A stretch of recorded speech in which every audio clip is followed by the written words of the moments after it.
¿Y el dinero? Mamá, por el amor de Dios, ¿dónde está el dinero?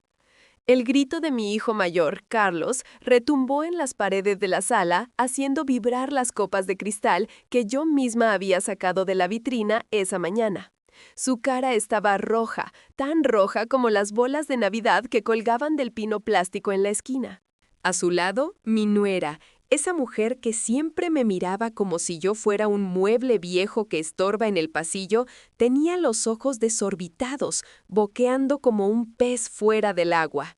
Mis nietos, ya adolescentes y pegados a sus pantallas, por primera vez en años levantaron la vista, asustados por la violencia en la voz de su padre. Yo me mantuve sentada en mi sillón de terciopelo verde, el mismo donde tejí tantas bufandas que acabaron en la basura, el mismo donde lloré la muerte de mi esposo hace 10 años. Alicé con calma las arrugas de mi falda de lana gris, sentí la textura áspera de la tela bajo mis dedos deformados por la artritis y respiré hondo.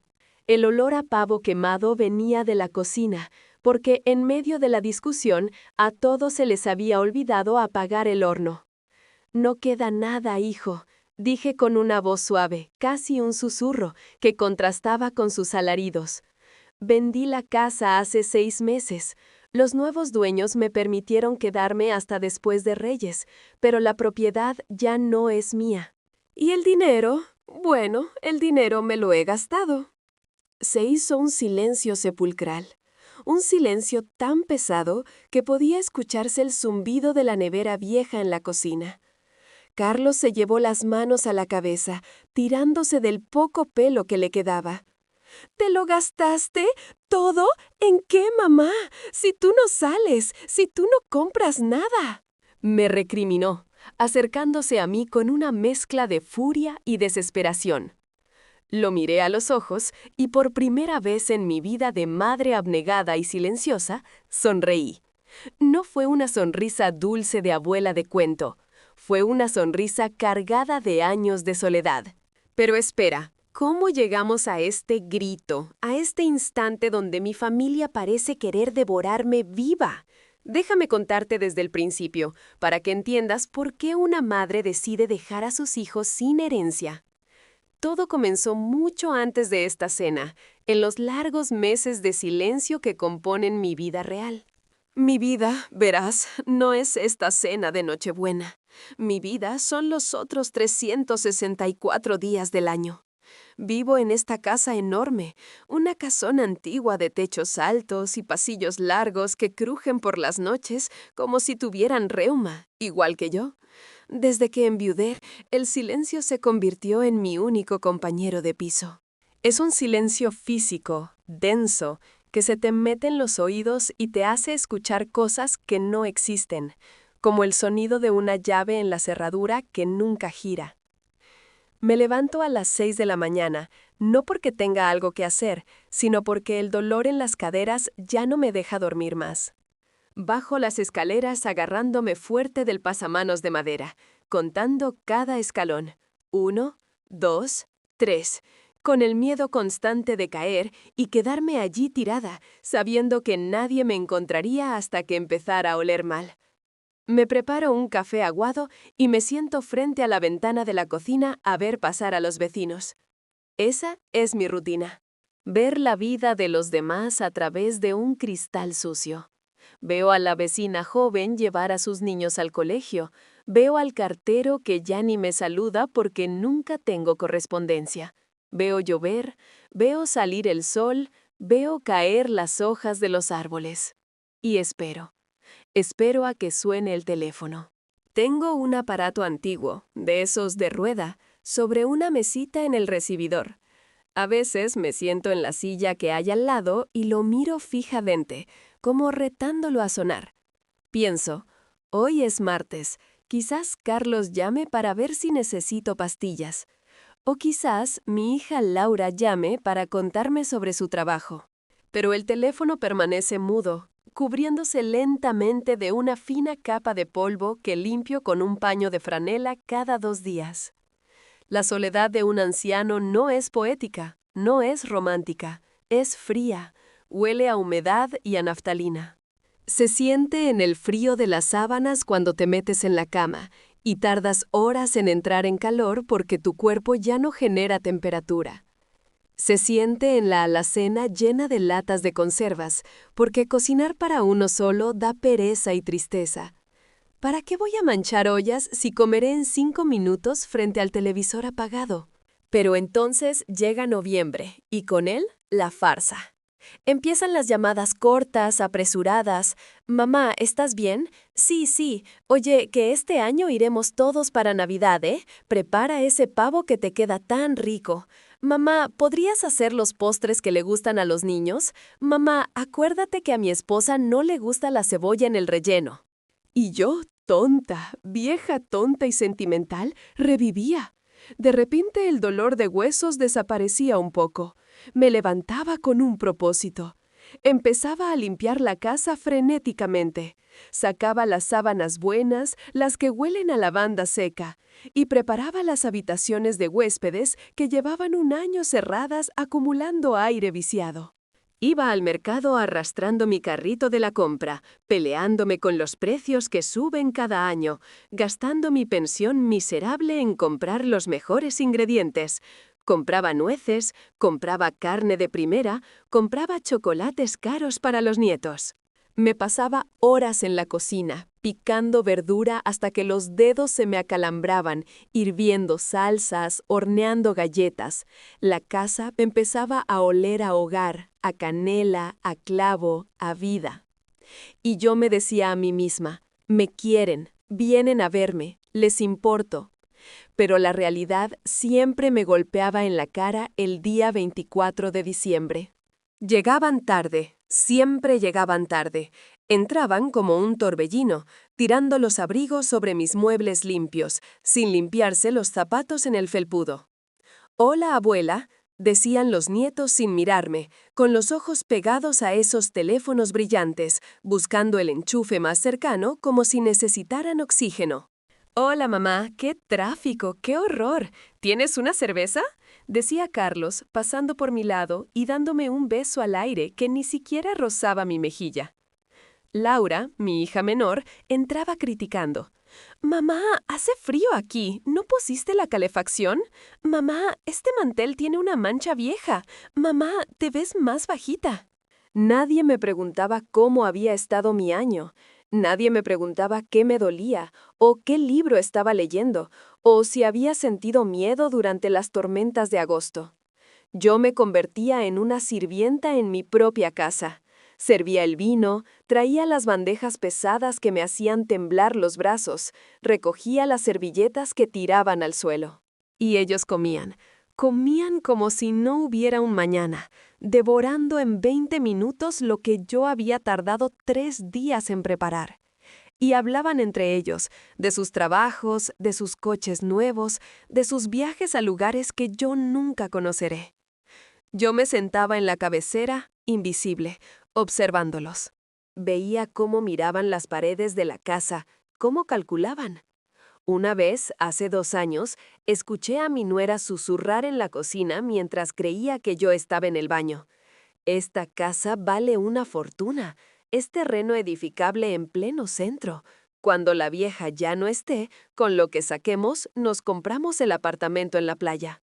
Cuando la vieja ya no esté. Esa frase se me clavó en el pecho como un puñal de hielo. No era su madre, no era su suegra, no era la abuela Beatriz, era la vieja. Era el obstáculo entre ellos y una herencia jugosa. Era la cuidadora temporal de su futuro patrimonio. Ese año, mientras lavaba los platos sola en la cocina porque todos estaban en la sala abriendo los regalos que yo les había comprado con mis ahorros, lloré. Lloré en silencio, dejando que las lágrimas cayeran en el agua jabonosa y grasienta. Me di cuenta de que mi soledad no terminaba en Navidad. Al contrario, se hacía más profunda, más cruel, porque estaba rodeada de gente que llevaba mi sangre, pero que no tenía mi corazón. Ellos venían por la tradición, sí, pero la tradición no era el amor, ni la familia. La tradición era asegurarse de que la casa seguía en pie, de que yo seguía cuerda lo suficiente para no quemarla y de recibir su sobre con dinero, porque eso era lo último, el broche de oro de la noche. Antes de irse, siempre con prisas porque tenían otra fiesta o estaban cansados, esperaban el momento del sobre. Yo les daba un sobre a cada uno con dinero, una parte importante de mi pensión acumulada. Gracias, mamá, te pasaste, no debiste, decían con una falsedad que me daba náuseas, mientras guardaban el dinero en el bolsillo sin siquiera contarlo, como quien cobra un alquiler. El año pasado, cuando se fueron y cerré la puerta, me apoyé en el marco de madera y sentí que la casa se me caía encima. El silencio volvió de golpe, más agresivo que nunca. Vi la mesa sucia, las copas a medio beber, los papeles de regalo rotos en el suelo. Parecía un campo de batalla donde la única víctima había sido mi dignidad. Me miré en el espejo del pasillo. Vi a una mujer de 80 años, con el pelo blanco y fino, la piel como papel de arroz, los ojos cansados de llorar hacia adentro. Y me pregunté, ¿es esto todo lo que me queda? ¿Ser la guardiana de una herencia para gente que ni siquiera me llama para saber si estoy viva?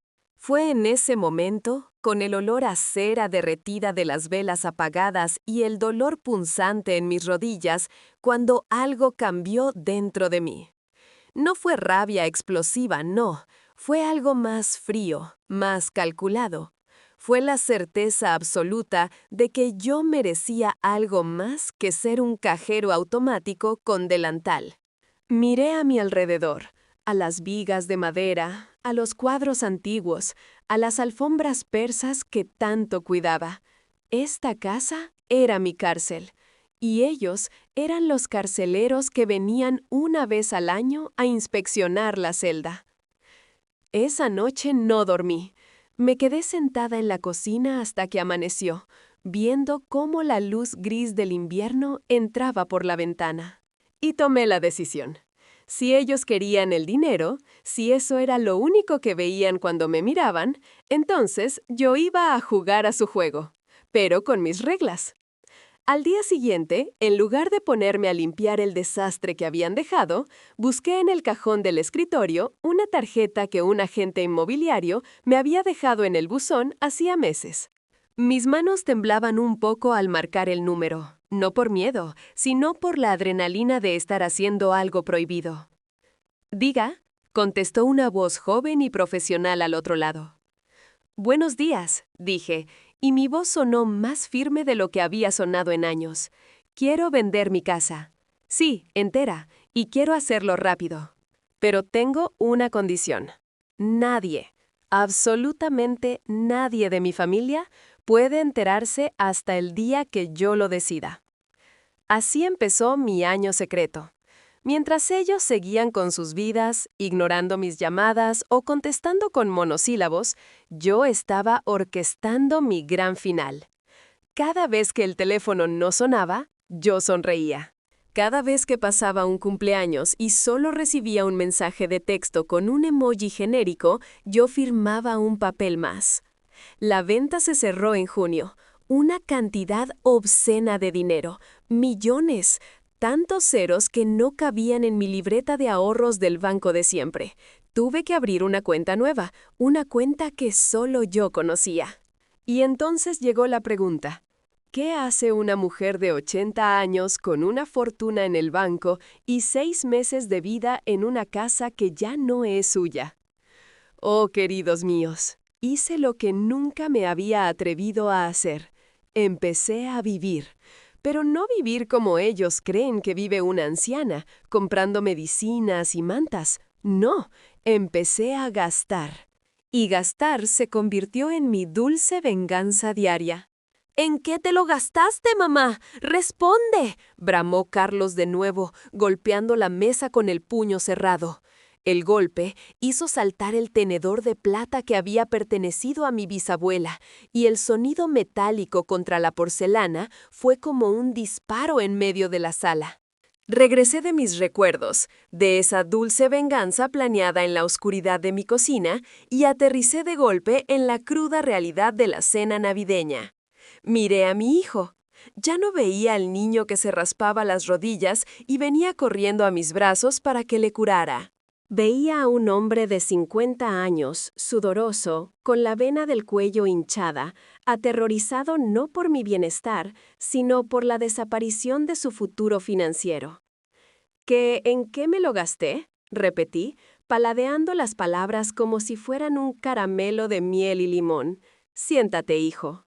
Te va a dar un infarto y, créeme, la ambulancia tarda mucho en llegar a este barrio en Nochebuena. Laura, mi hija, se levantó de su silla como impulsada por un resorte. Tenía los labios apretados en una línea fina y blanca, esa expresión de maestra severa que usa para regañar a sus alumnos. Se acercó a mí y me puso una mano en la frente, con brusquedad, como si estuviera comprobando la temperatura de un radiador. «Está delirando, Carlos», dijo ella, dirigiendo su mirada a su hermano, ignorándome a mí por completo aunque me estaba tocando. «Es la demencia, tiene que ser eso». Seguro que le dio el dinero a algún estafador telefónico o lo escondió en el colchón y no se acuerda. Mamá nunca ha gastado más de lo necesario para el pan y la leche. Hay que llamar a un abogado mañana mismo para incapacitarla y rastrear las cuentas. Me aparté de su mano con un gesto seco, un movimiento rápido y digno que la sorprendió. Me alisé el cabello y la miré directamente a esos ojos marrones que heredó de su padre, pero que en ella carecían de cualquier brillo de bondad. No estoy loca, Laura. Estoy más cuerda que tú, que sigues aguantando a un marido que te engaña con su secretaria solo para mantener las apariencias en el club de tenis. Un grito ahogado salió de la garganta de mi nuera. Laura se puso pálida, retrocediendo 2 pasos como si la hubiera abofeteado. El silencio volvió a caer, pero esta vez era diferente. Ya no era un silencio de sorpresa, era un silencio de vergüenza expuesta. ¿Cómo sabes eso?», balbució Laura, mirando de reojo a sus hijos, que ahora sí habían dejado los teléfonos y miraban la escena con la boca abierta. «Lo sé porque escucho, hija», dije con suavidad, tomando un sorbo de mi copa de vino, un reserva excelente que había comprado para mí misma, no para ellos. «Lo sé porque cuando me llamas 3 minutos al mes, tu voz tiembla. Pero no estamos hablando de tus miserias, estamos hablando de las mías y de mi dinero». Me levanté despacio. Mis rodillas crujieron, ese sonido familiar de madera vieja, pero me mantuve erguida. Caminé hasta el aparador de caoba que presidía el comedor. Todos me siguieron con la mirada, como si fuera una criminal a punto de sacar un arma. Abrí el cajón superior y saqué un álbum de fotos. No era uno de esos álbumes viejos y polvorientos llenos de gente muerta. Era nuevo, de tapas de cuero brillante y olía a imprenta. Lo lancé sobre la mesa, justo encima del pavo frío y reseco que nadie había querido comer. «Ábranlo», ordené. Carlos, con las manos temblorosas, acercó el álbum y lo abrió. La primera página mostraba una foto mía, pero no la Beatriz que ellos conocían, la vieja de bata y pantuflas. En la foto, yo llevaba un vestido de seda azul eléctrico, un sombrero de ala ancha y unas gafas de sol de marca. Estaba brindando con un cóctel de colores brillantes, con el mar turquesa de fondo. «¿Qué es esto?», preguntó mi nuera, acercándose con curiosidad morbosa. «Eso, querida, es Bora Bora», respondí, sintiendo un calorcito agradable en el pecho al recordar la brisa del Pacífico. «Fui en agosto». «¿En agosto?», Carlos levantó la vista del álbum confundido. «Pero en agosto nosotros estábamos en la casa de la playa. Te llamé un domingo y no contestaste. Pensé que estabas en misa». «No estaba en misa, Carlos. Estaba recibiendo un masaje de piedras calientes en un spa de 5 estrellas, mientras un joven muy amable me traía fruta fresca picada. Estuve fuera un mes entero». Pasaron la página. En la siguiente foto, yo estaba en París frente a la Torre Eiffel iluminada, envuelta en un abrigo de piel sintética de diseño, comiendo un macarón gigante. En otra, estaba en un teatro de Londres, en un palco privado, vestida de gala. ¡Es imposible!, gritó Laura, pasando las hojas con frenesí, como si buscara la prueba de que todo era un montaje. Mamá, tú no puedes viajar sola. Te pierdes yendo al supermercado. Necesitas andador para ir al baño a veces. Solté una carcajada, una risa seca, oxidada por la falta de uso, pero genuina. ¿Eso es lo que creen?, les pregunté, mirándolos uno a uno. ¿Creen que soy una inválida? Me duelen los huesos, sí. Me canso, sí. Pero ¿saben qué cura el dolor de huesos mejor que las pastillas baratas de la Seguridad Social? Viajar en primera clase, dormir en camas con sábanas de hilo egipcio. Me acerqué a la mesa y señalé una foto en particular. Estaba yo sentada en una góndola en Venecia, sonriendo como una adolescente. Siempre quise ir a Italia con tu padre, dije, y mi voz se quebró un poco, solo un poco, por la nostalgia. A él le encantaba la ópera. Ahorramos durante 20 años para ir, pero entonces se rompió la caldera. Luego tú necesitabas frenos para los dientes, Laura. Luego Carlos quiso ir a la universidad privada. Luego tu padre enfermó. Y el dinero de Italia se fue en médicos, en medicinas, en ataúdes y en flores que se marchitaron en 2 días. Respiré hondo, conteniendo las lágrimas que amenazaban con salir. No iba a llorar delante de ellos, no hoy. Cuando vendí la casa en junio y vi todos esos ceros en mi cuenta, me di cuenta de que me quedaba poco tiempo. 1 año, 2, 5, con suerte. Y me prometí que no me moriría con ganas de nada. Pero son millones, balbució mi yerno, que hasta ese momento había estado mudo, haciendo cálculos mentales. Esas vacaciones son caras, Beatriz, pero no cuestan lo que vale esta propiedad. El terreno solo vale una fortuna. ¿Dónde está el resto? Sonreí de nuevo. Esa era la pregunta que estaba esperando. La codicia siempre encuentra el camino. No les importaba que yo hubiera sido feliz, les importaba el saldo restante. Tienen razón, admití, volviendo a sentarme en mi sillón de terciopelo verde. Los viajes solo se llevaron una parte pequeña. Lo que realmente costó dinero fue la compañía. ¿Qué compañía?, preguntó Carlos, entrecerrando los ojos, sospechando lo peor. ¿Te buscaste un novio? ¿Un gigoló que te estafó? Lo sabía. No, hijo, no seas vulgar. Compré lo que ustedes no quisieron darme gratis. Miré hacia la cocina, hacia el pasillo oscuro. ¿Recuerdan a la señora Rosa?, les pregunté. ¿La que limpiaba aquí hace 30 años cuando ustedes eran pequeños? ¿La vieja esa que robaba galletas?, resopló Laura con desdén.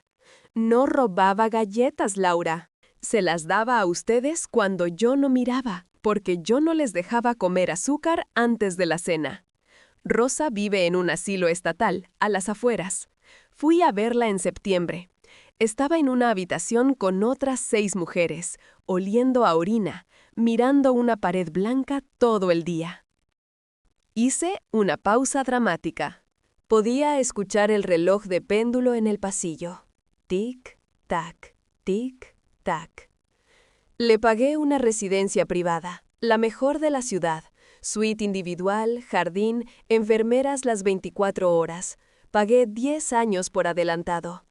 Rosa lloró cuando se lo dije. Me abrazó con más fuerza de la que ustedes me han abrazado en toda su vida. Carlos se llevó las manos a la cabeza. «¡Le diste nuestro dinero a la criada!», gritó, con la voz tan aguda que parecía un lamento. «¡Mamá, eso es patrimonio familiar!». «Era mi dinero, Carlos», le corregí, endureciendo la voz. Y no solo fue Rosa. ¿Saben el centro comunitario del barrio? Ese donde ustedes jugaban baloncesto y que iban a cerrar por falta de fondos. Bueno, ya no lo cierran. Hice una donación anónima. Compraron equipos nuevos, arreglaron el techo, pusieron calefacción. Ahora lleva una placa pequeña en la entrada que dice, en memoria de un esposo que amaba la música. Vi cómo mi nuera sacaba una calculadora del bolso discretamente bajo la mesa. Estaban sumando, estaban restando sus sueños de apartamentos en la playa y coches deportivos. Aún así, insistió mi yerno, sudando, aún debe quedar algo. La casa se vendió por mucho más. No puedes haberte gastado todo en viajes y caridad en 6 meses. Es matemáticamente imposible. Me acomodé en el sillón, sintiendo la tela áspera bajo mis dedos. Era el momento del golpe final de esta ronda. Tienen razón, no me lo he gastado todo. Queda una parte considerable. Los ojos de todos se iluminaron al instante. Fue un cambio físico, visceral. Sus posturas se relajaron, sus rostros recuperaron el color. La esperanza, esa maldita y venenosa esperanza del dinero fácil, volvió a sus corazones. ¿Lo ves, Carlos?, dijo Laura, soltando el aire. Mamá solo nos estaba asustando. Es una lección, ¿verdad, mami? Querías darnos una lección de humildad por Navidad. Lo entendemos. Hemos sido un poco distantes, pero te queremos. Carlos se levantó y vino hacia mí. Se arrodilló a mis pies, algo que no hacía desde que tenía 5 años y quería un juguete. Me tomó las manos, esas manos deformadas por la artritis que minutos antes le repugnaban. Mamá, perdónanos, hemos estado muy ocupados, el trabajo, los chicos. Ya sabes cómo es la vida moderna. Pero el dinero que queda, tenemos que protegerlo. No puedes seguir gastándolo así. ¿Dónde está? ¿En el banco? Mañana podemos ir y ponerlo en una cuenta mancomunada, para que tú estés tranquila y no tengas que preocuparte por nada. Nosotros lo administraremos por ti. Sentí el calor de sus manos sobre las mías. Era un calor falso, interesado. Lo miré a los ojos y vi su desesperación, su codicia disfrazada de preocupación filial. Sí, queda dinero, dije suavemente, acariciando su mejilla con una ternura que no sentía. Queda mucho dinero. Pero hay un pequeño detalle que no les he contado sobre los términos de la venta de la casa y lo que hice con el remanente. Me incliné hacia adelante, obligando a todos a inclinarse también para escucharme, como conspiradores en torno a una hoguera. El dinero restante no está en un banco. Bueno, no en uno al que ustedes puedan acceder. Y la razón por la que vendí la casa tan rápido y a ese precio tiene que ver con el comprador. ¿Quién es el comprador?, preguntó Laura, con un hilo de voz, presintiendo que el suelo estaba a punto de abrirse bajo sus pies otra vez. Sonreí, y esta vez mi sonrisa no fue de venganza, sino de pura y cristalina satisfacción.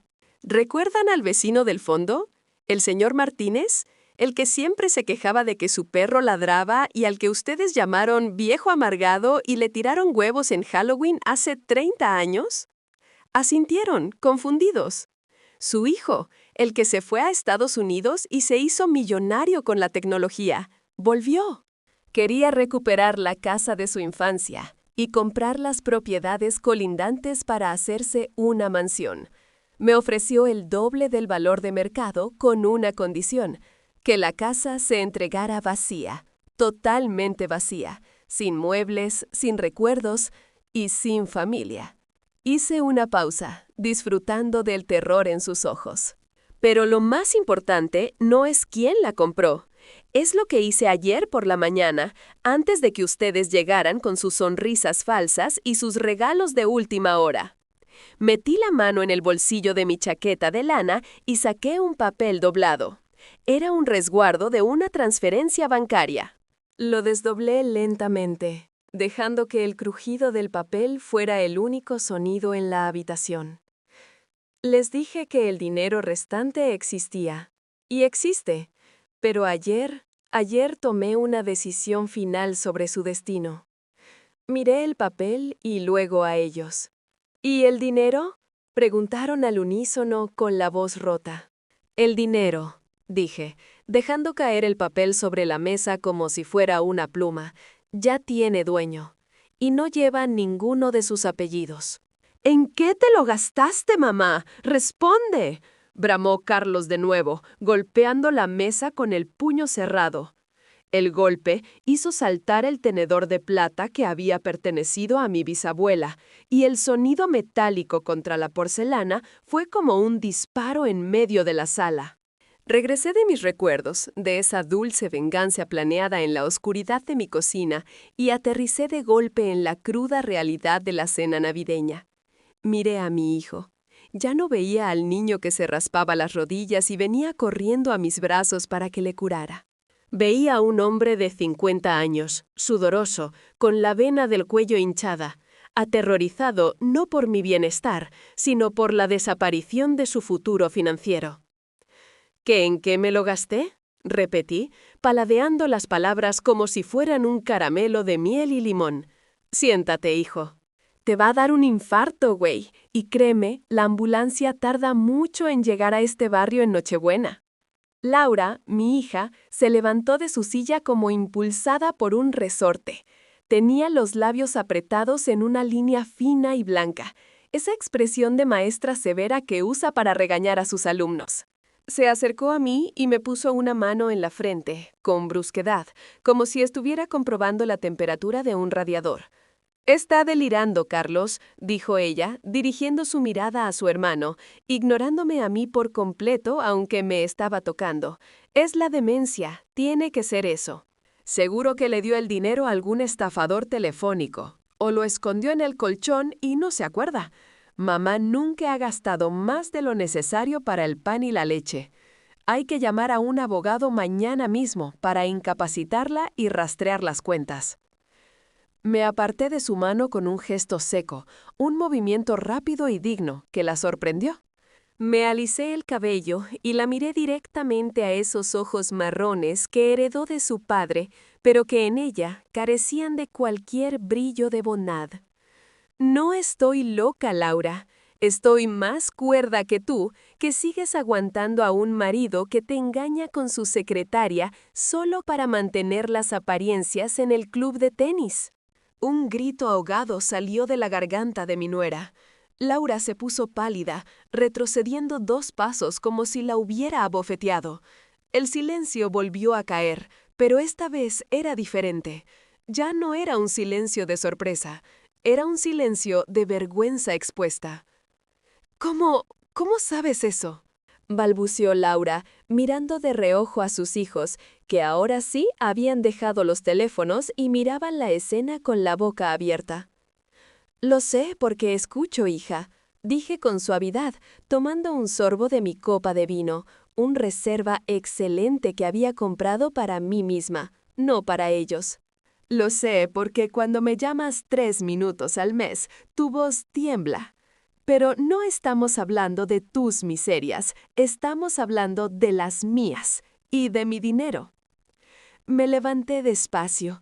Mis rodillas crujieron, ese sonido familiar de madera vieja, pero me mantuve erguida. Caminé hasta el aparador de caoba que presidía el comedor. Todos me siguieron con la mirada, como si fuera una criminal a punto de sacar un arma. Abrí el cajón superior y saqué un álbum de fotos. No era uno de esos álbumes viejos y polvorientos llenos de gente muerta. Era nuevo, de tapas de cuero brillante y olía a imprenta.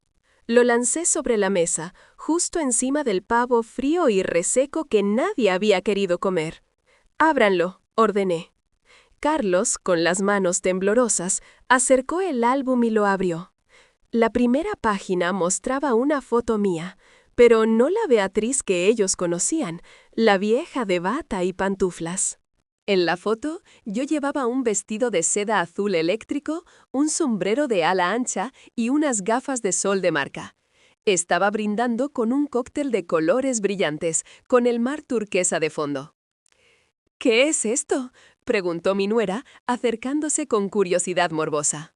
«Eso, querida, es Bora Bora», respondí, sintiendo un calorcito agradable en el pecho al recordar la brisa del Pacífico.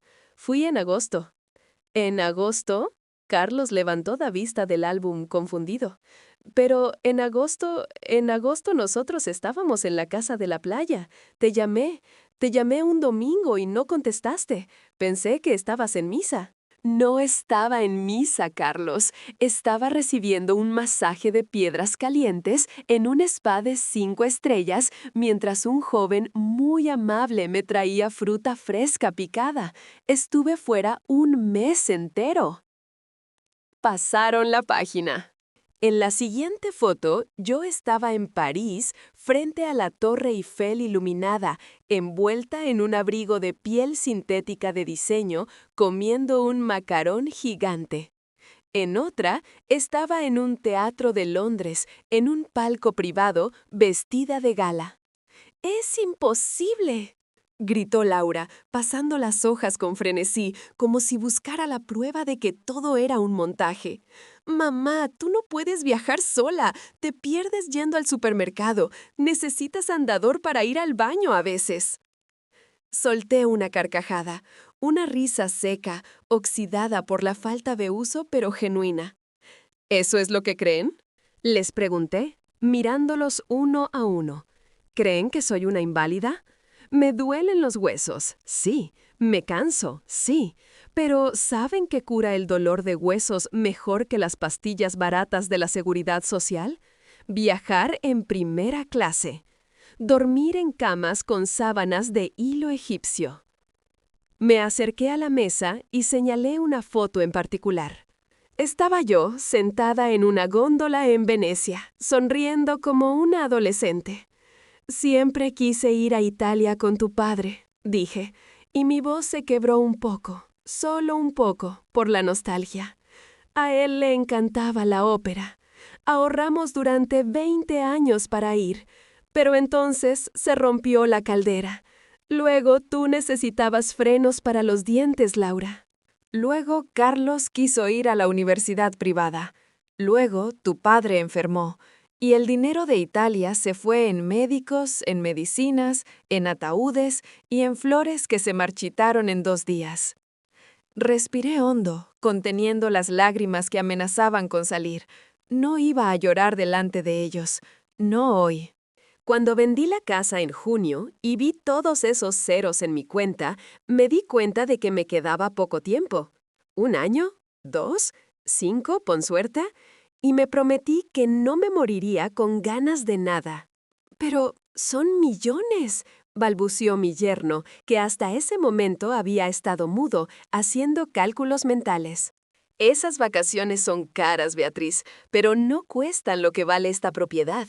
El terreno solo vale una fortuna. ¿Dónde está el resto?» Sonreí de nuevo. Esa era la pregunta que estaba esperando. La codicia siempre encuentra el camino. No les importaba que yo hubiera sido feliz, les importaba el saldo restante. «Tienen razón», admití, volviendo a sentarme en mi sillón de terciopelo verde. Los viajes solo se llevaron una parte pequeña. Lo que realmente costó dinero fue la compañía. «¿Qué compañía?», preguntó Carlos, entrecerrando los ojos, sospechando lo peor. «¿Te buscaste un novio? ¿Un gigoló que te estafó? ¡Lo sabía!». «No, hijo, no seas vulgar. Compré lo que ustedes no quisieron darme gratis». Miré hacia la cocina, hacia el pasillo oscuro. «¿Recuerdan a la señora Rosa?», les pregunté. «¿La que limpiaba aquí hace 30 años cuando ustedes eran pequeños?». «¿La vieja esa que robaba galletas?», resopló Laura con desdén. «No robaba galletas, Laura. Se las daba a ustedes cuando yo no miraba porque yo no les dejaba comer azúcar antes de la cena. Rosa vive en un asilo estatal, a las afueras. Fui a verla en septiembre. Estaba en una habitación con otras 6 mujeres, oliendo a orina, mirando una pared blanca todo el día. Hice una pausa dramática. Podía escuchar el reloj de péndulo en el pasillo. Tic, tac. Le pagué una residencia privada, la mejor de la ciudad. Suite individual, jardín, enfermeras las 24 horas. Pagué 10 años por adelantado. Rosa lloró cuando se lo dije. Me abrazó con más fuerza de la que ustedes me han abrazado en toda su vida. Carlos se llevó las manos a la cabeza. «¡Le diste nuestro dinero a la criada!», gritó, con la voz tan aguda que parecía un lamento. «¡Mamá! ¡Eso es patrimonio familiar!». «Era mi dinero, Carlos», le corregí, endureciendo la voz. Y no solo fue Rosa. ¿Saben el centro comunitario del barrio? Ese donde ustedes jugaban básquetbol y que iban a cerrar por falta de fondos. Bueno, ya no lo cierran. Hice una donación anónima. Compraron equipos nuevos, arreglaron el techo, pusieron calefacción. Ahora lleva una placa pequeña en la entrada que dice, «En memoria de un esposo que amaba la música». Vi cómo mi nuera sacaba una calculadora del bolso discretamente bajo la mesa. Estaban sumando, estaban restando sus sueños de apartamentos en la playa y coches deportivos. Aún así, insistió mi yerno sudando, aún debe quedar algo. La casa se vendió por mucho más. No puedes haberte gastado todo en viajes y caridad en 6 meses. Es matemáticamente imposible. Me acomodé en el sillón sintiendo la tela áspera bajo mis dedos. Era el momento del golpe final de esta ronda. Tienen razón, no me lo he gastado todo. Queda una parte considerable. Los ojos de todos se iluminaron al instante. Fue un cambio físico, visceral. Sus posturas se relajaron, sus rostros recuperaron el color. La esperanza, esa maldita y venenosa esperanza del dinero fácil, volvió a sus corazones. ¿Lo ves, Carlos?, dijo Laura, soltando el aire. Mamá solo nos estaba asustando. Es una lección, ¿verdad, mami? Querías darnos una lección de humildad por Navidad. Lo entendemos. Hemos sido un poco distantes, pero te queremos. Carlos se levantó y vino hacia mí. Se arrodilló a mis pies, algo que no hacía desde que tenía 5 años y quería un juguete. Me tomó las manos, esas manos deformadas por la artritis que minutos antes le repugnaban. «Mamá, perdónanos. Hemos estado muy ocupados. El trabajo, los chicos. Ya sabes cómo es la vida moderna. Pero el dinero que queda, tenemos que protegerlo. No puedes seguir gastándolo así. ¿Dónde está? ¿En el banco? Mañana podemos ir y ponerlo en una cuenta mancomunada para que tú estés tranquila y no tengas que preocuparte por nada. Nosotros lo administraremos por ti». Sentí el calor de sus manos sobre las mías. Era un calor falso, interesado. Lo miré a los ojos y vi su desesperación, su codicia disfrazada de preocupación filial. «Sí, queda dinero», dije suavemente, acariciando su mejilla con una ternura que no sentía. «Queda mucho dinero». Pero hay un pequeño detalle que no les he contado sobre los términos de la venta de la casa y lo que hice con el remanente. Me incliné hacia adelante, obligando a todos a inclinarse también para escucharme como conspiradores en torno a una hoguera. El dinero restante no está en un banco. Bueno, no en uno al que ustedes puedan acceder. Y la razón por la que vendí la casa tan rápido y a ese precio tiene que ver con el comprador. ¿Quién es el comprador?, preguntó Laura, con un hilo de voz, presintiendo que el suelo estaba a punto de abrirse bajo sus pies otra vez. Sonreí, y esta vez mi sonrisa no fue de venganza, sino de pura y cristalina satisfacción.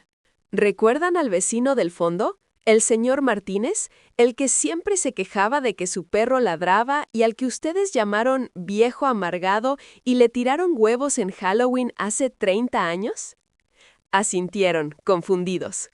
Su hijo, el que se fue a Estados Unidos y se hizo millonario con la tecnología, volvió. Quería recuperar la casa de su infancia y comprar las propiedades colindantes para hacerse una mansión. Me ofreció el doble del valor de mercado con una condición, que la casa se entregara vacía, totalmente vacía, sin muebles, sin recuerdos y sin familia.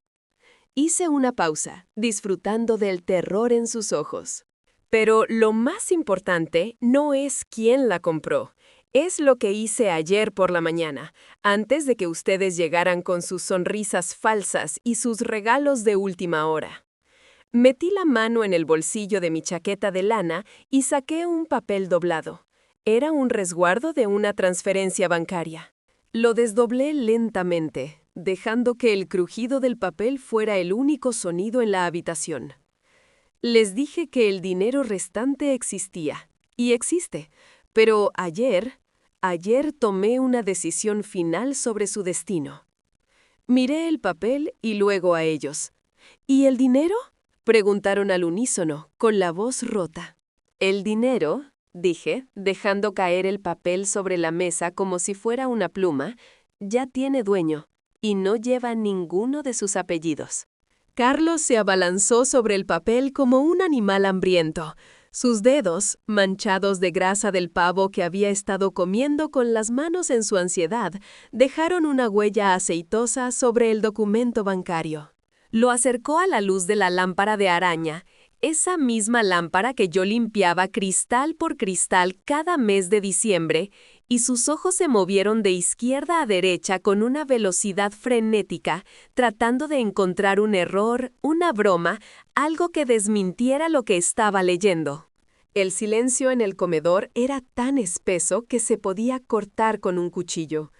Escuchaba la respiración agitada de Laura, que se había llevado una mano al pecho, y el zumbido del refrigerador en la cocina, el único aparato que parecía seguir funcionando con normalidad en un mundo que, para mis hijos, acababa de detenerse. «Fundación Vida Digna», leyó Carlos, con la voz estrangulada, como si las palabras fueran trozos de vidrio en su garganta. ¿Qué demonios es esto, mamá? ¿Qué es una transferencia irrevocable por el monto total del remanente? Levantó la vista hacia mí y por primera vez en años vi verdadero miedo en sus ojos. No el miedo a perderme, sino el miedo absoluto a perder el control.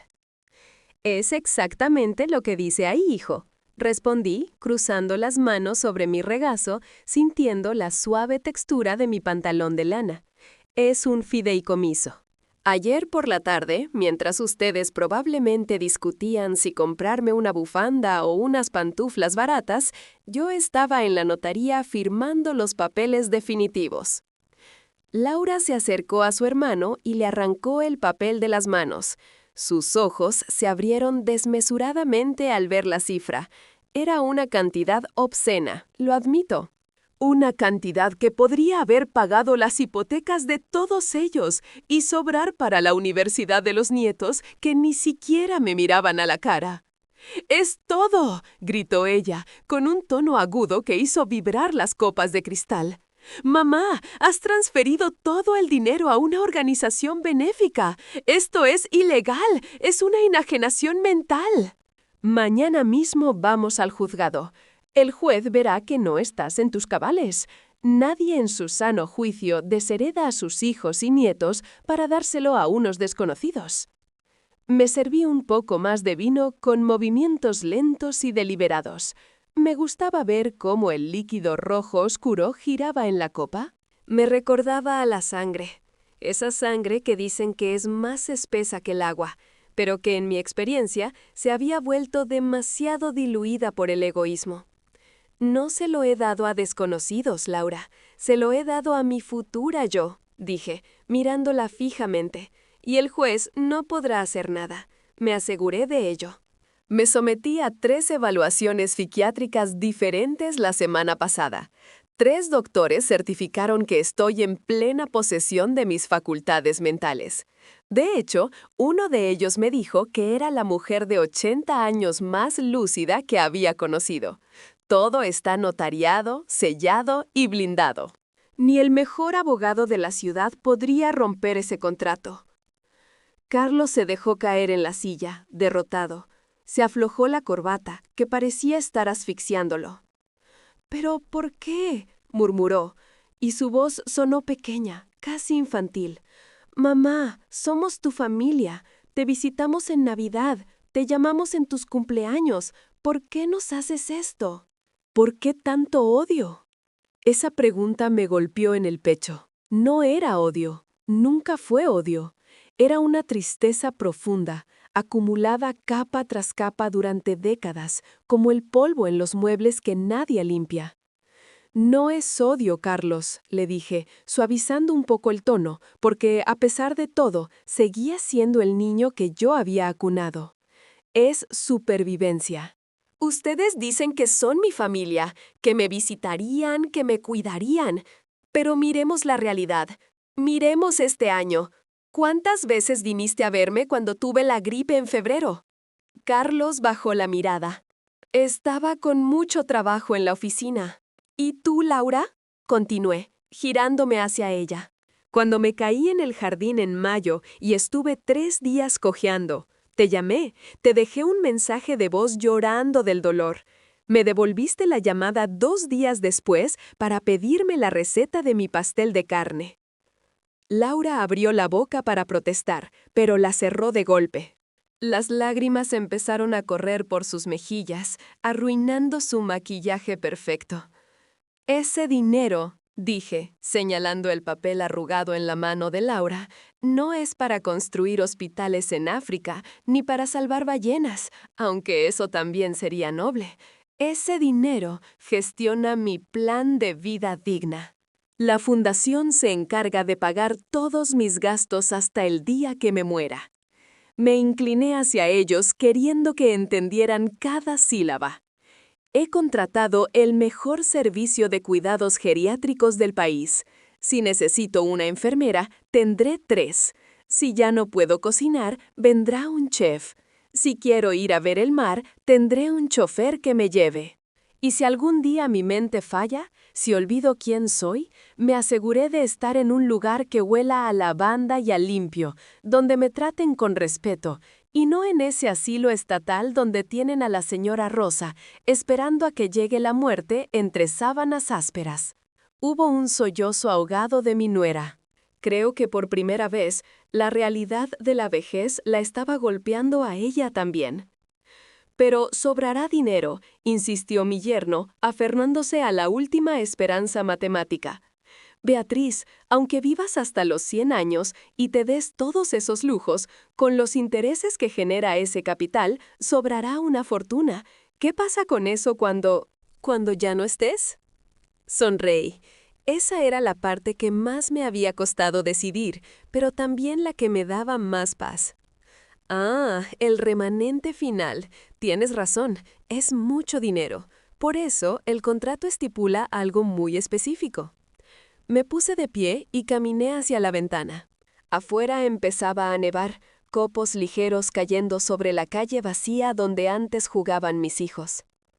Todo lo que sobre en el momento de mi muerte, dije, mirando mi reflejo en el cristal oscuro superpuesto a la noche, pasará automáticamente a un fondo de becas, becas para estudiantes de enfermería y geriatría que no tengan recursos, para que aprendan a cuidar a los viejos con la dignidad que sus propias familias les niegan.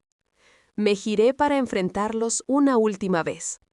Así que, técnicamente, el dinero ya no es mío, soy solo su usufructuaria, y ustedes son libres. Ya no tienen que venir a cenar pavo seco en Navidad si no quieren. Ya no tienen que fingir que les importan mis historias. Ya no tienen que preocuparse por la carga que supone la abuela. Les he dado el mejor regalo posible. Les he quitado la obligación de cuidarme. Carlos se levantó bruscamente, tirando la silla al suelo con estrépito. Su cara estaba roja de ira contenida, de frustración impotente.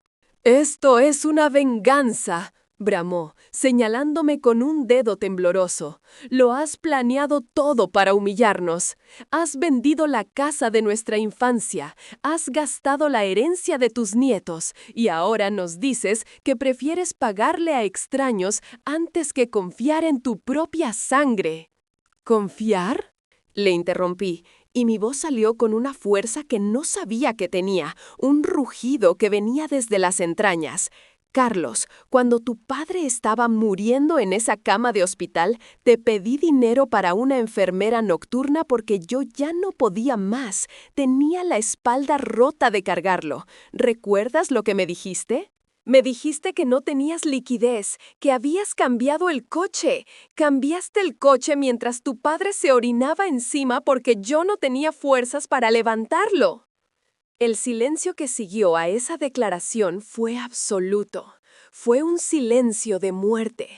Carlos retrocedió como si le hubiera dado un puñetazo físico. Se quedó pálido, boqueando. Laura se cubrió la boca con la mano, horrorizada.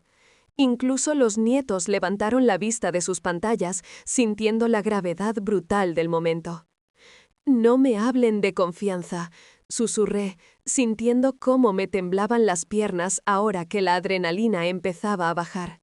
Y no me hablen de sangre. La sangre solo sirve para manchar. El amor se demuestra con actos. Y sus actos me dijeron hace mucho tiempo que yo estaba sola. Me senté de nuevo, sintiéndome repentinamente muy cansada. 80 años pesaban mucho más en noches como esta. Ahora, dije, tomando el tenedor de plata y pinchando un trozo de pavo frío, si ya han terminado de gritar y de hacer cuentas, me gustaría terminar mi cena.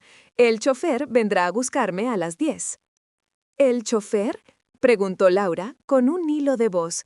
¿No te quedas a dormir? Siempre te quedas a dormir aquí en Nochebuena, en el sofá cama del estudio. La miré con una mezcla de pena y ternura. Aún no lo entendían. Realmente creían que todo seguía igual. No, hija, ya no duermo en sofás cama que me destrozan la espalda. Tengo una reserva en el Hotel Plaza, una suite con vista a la ciudad y servicio a la habitación. Y mañana por la mañana vuelo a Viena. Siempre quise escuchar el concierto de Año Nuevo en vivo. Vi cómo se miraban entre ellos. Estaban procesando la nueva realidad. La abuela, la vieja Beatriz, ya no era un mueble más de la casa que se sacaba en Navidad. Era una mujer independiente, rica y por primera vez en su vida completamente libre de sus expectativas. Pero entonces, mi nieto mayor, el que tiene 18 años y estudia economía, se aclaró la garganta. Se levantó despacio, con el teléfono aún en la mano, y me miró con una expresión que no pude descifrar al principio. No era ira ni miedo. Era cálculo, frío y duro cálculo. Abuela, dijo, acercándose a la mesa, dijiste que el dinero va a un fondo de becas cuando mueras, ¿verdad? Sí, respondí, cautelosa. ¿Y quién administra ese fondo? Preguntó, con una media sonrisa que me heló la sangre más que el invierno afuera, porque las fundaciones necesitan un consejo directivo. Y usualmente, los familiares directos tienen derecho a impugnar la gestión si demuestran que la fundadora fue manipulada. Sentí un escalofrío. Ahí estaba. La semilla del mal no había saltado una generación, había germinado con más fuerza. Él no estaba pensando en el pasado, como sus padres, estaba pensando en cómo hackear mi futuro. Miré a mi nieto, a ese muchacho al que le tejí su primera bufanda y al que le pagué las clases de inglés durante 3 años. Su mirada no tenía ni una pizca de afecto. Era la mirada de un auditor frente a un libro de cuentas defectuoso. Sentí un dolor agudo en el estómago, no por el pavo, sino por la confirmación final de que mi linaje se había podrido. Pero en lugar de asustarme, esa frialdad me dio la armadura que necesitaba para salir de allí sin mirar atrás. «Eres muy astuto, Miguel», le dije, sosteniendo su mirada con una firmeza que hizo que él parpadeara primero. «Sacaste las mejores notas en la facultad, lo sé, pero te olvidas de un detalle. Yo no contraté a un abogado de barrio. Contraté al bufete que gestiona las herencias de las familias más poderosas del país. Esos hombres no dejan cabos sueltos». Me acerqué un paso a él, oliendo su colonia cara, esa que probablemente compró con la tarjeta de crédito suplementaria que le dio su padre. El consejo directivo de la fundación está compuesto por 3 ex magistrados y un sacerdote. Y hay una cláusula específica, la cláusula 34, redactada con mi puño y letra y validada ante notario. Cualquier intento de impugnación legal por parte de cualquier familiar directo o político resultará en la donación inmediata de todos los activos a la Cruz Roja, disolviendo el fondo de becas instantáneamente. Así que si intentas algo, no solo no obtendrás ni un centavo, sino que serás el responsable de destruir el futuro de cientos de estudiantes. ¿Quieres cargar con esa culpa pública? Miguel cerró la boca. Retrocedió un paso, chocando con la silla. Su arrogancia se desinfló como un globo pinchado. Había ganado. Jaque mate. El silencio volvió a reinar, pero esta vez era un silencio de derrota total. Ya no había más argumentos, ni gritos, ni falsas promesas de amor eterno. Solo la cruda realidad de una familia desmembrada por la verdad. Miré mi reloj de pulsera, ese pequeño reloj de oro que mi esposo me regaló en nuestro 20º aniversario y que Laura siempre miraba con codicia. Eran las 10:05. «Es hora», anuncié. Caminé hacia el perchero de la entrada. Mis caderas me dolían un poco. El frío de la noche se colaba por las rendijas de las ventanas mal selladas, pero me obligué a caminar erguida. Sentía sus ojos clavados en mi espalda. Nadie se movió para ayudarme con el abrigo. Tuve que luchar un poco con la manga de mi pesado abrigo de lana gris, sintiendo la rigidez en mis hombros, pero lo logré.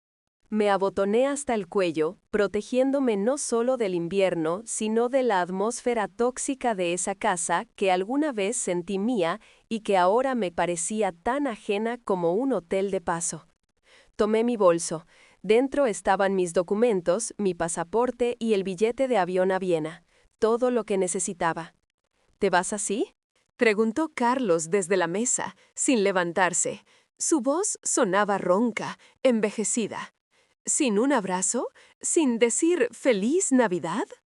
Me giré, con la mano ya en el pomo de la puerta de madera oscura. Los observé una última vez. Era una estampa navideña grotesca. La mesa llena de comida a medio terminar, las copas manchadas, las caras largas y pálidas bajo la luz dorada de la lámpara. Eran mi sangre, sí, pero ya no eran mi vida. La Navidad es para estar con quienes te valoran, Carlos, dije suavemente. Y creo que ustedes se valoran mucho entre sí y a sus cosas. Yo voy a buscar mi propio valor. Que tengan una buena vida, de verdad lo deseo. Espero que el dinero que ganen por su cuenta les dé el calor que yo no supe darles o que ustedes no quisieron recibir. Abrí la puerta. El aire gélido de la noche me golpeó la cara, limpiando mis pulmones del olor a encierro y reproche. En la acera, un coche negro, largo y brillante esperaba con el motor en marcha. El vapor salía del tubo de escape formando nubes blancas que se disipaban rápidamente. Un hombre joven, vestido con un traje impecable y una gorra de plato, salió apresuradamente al verme. «Buenas noches, señora Beatriz», dijo con una sonrisa amable, abriendo la puerta trasera para mí. «¿Tiene frío? He puesto la calefacción al máximo como le gusta». «Gracias, Roberto», le respondí, y por primera vez en toda la noche, mi sonrisa fue genuina. Me ayudó a subir, sosteniendo mi codo con una delicadeza que mi propio hijo había olvidado tener. Me acomodé en los asientos de cuero color crema. Olía a limpio, a cuero nuevo y a una suave fragancia de vainilla. El coche arrancó suavemente, deslizándose sobre el asfalto helado. No pude evitarlo. Mientras el coche se alejaba, giré la cabeza para mirar la casa. Vi la silueta de Laura apartando la cortina de la ventana del comedor, mirando cómo su madre, la anciana que creían senil y dependiente, se marchaba en una limusina hacia una vida que ellos soñaban pero que no podían costear. Vi cómo la luz de la ventana se hacía más pequeña a medida que nos alejábamos, hasta convertirse en un simple punto amarillo en la oscuridad, indistinguible de las otras casas, de las otras vidas. Dejé escapar un suspiro largo y tembloroso. Mis manos, sobre mi regazo, empezaron a temblar, no de frío, sino por la descarga de tensión. Había hecho lo impensable. Había roto el ciclo. ¿Al Hotel Plaza, señora?, preguntó Roberto mirándome por el espejo retrovisor. Sí, Roberto, y pon algo de música, por favor. Algo alegre. Mozart, tal vez. Las notas de La pequeña serenata nocturna llenaron el habitáculo. Cerré los ojos y me permití sentir.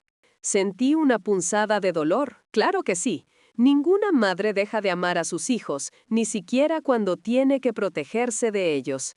Me dolía el corazón por lo que pudo haber sido y no fue. Lloré, en silencio, dejando que unas pocas lágrimas calientes rodaran por mis arrugas hasta perderse en el cuello de mi abrigo. Pero debajo de ese dolor había algo más, algo sólido y cálido. Paz. Llegamos al hotel. El Botones, un muchacho pecoso, corrió a abrirme la puerta. El vestíbulo estaba decorado con un árbol de Navidad gigante, lleno de luces doradas y rojas que parpadeaban con alegría. No había gritos, ni reclamos, ni miradas de desprecio. Solo música de piano en vivo y el murmullo educado de la gente. Bienvenida, doña Beatriz. Me saludó el recepcionista, que ya me conocía de mis gestiones previas. Su suite está lista. Le hemos dejado unos chocolates suizos en la almohada y una botella de champán, cortesía de la casa. Subí en el ascensor de cristal, viendo cómo el vestíbulo se alejaba bajo mis pies. Entré en mi habitación.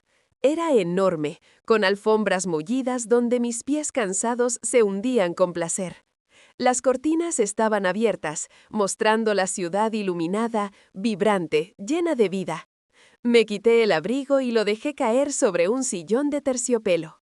Me acerqué al ventanal. Allí estaba el mundo, mi mundo. Me quedaban 5, 10, quizás 12 años, y iban a ser míos, cada minuto, cada respiración, cada centavo. Me serví una copa de champán. Las burbujas subían frenéticas hacia la superficie. Me vi reflejada en el cristal de la ventana. Una mujer vieja, con el pelo blanco y la espalda un poco encorvada, pero con los ojos brillantes, vivos. Levanté la copa hacia mi reflejo, brindando con la única persona que nunca me había abandonado, yo misma. «Salud, Beatriz», susurré, y mi voz no tembló. Bebí el primer sorbo. Estaba frío, dulce y embriagador. Pensé en Carlos y Laura, probablemente discutiendo ahora mismo sobre quién tuvo la culpa, haciendo números que no cuadraban, atrapados en su amargura. Y luego pensé en mí, mañana en Viena, envuelta en un abrigo de piel, escuchando violines y comiendo tarta Sacher. Una sonrisa se dibujó en mis labios.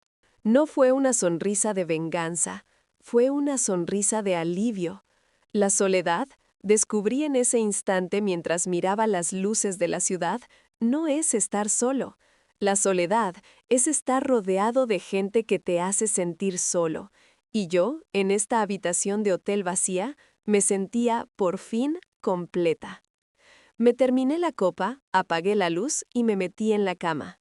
Las sábanas de hilo egipcio eran suaves y frescas, olían a lavanda. Cerré los ojos y, por primera vez en 20 años, me dormí sin esperar que sonara el teléfono, sin esperar una visita que nunca llegaba.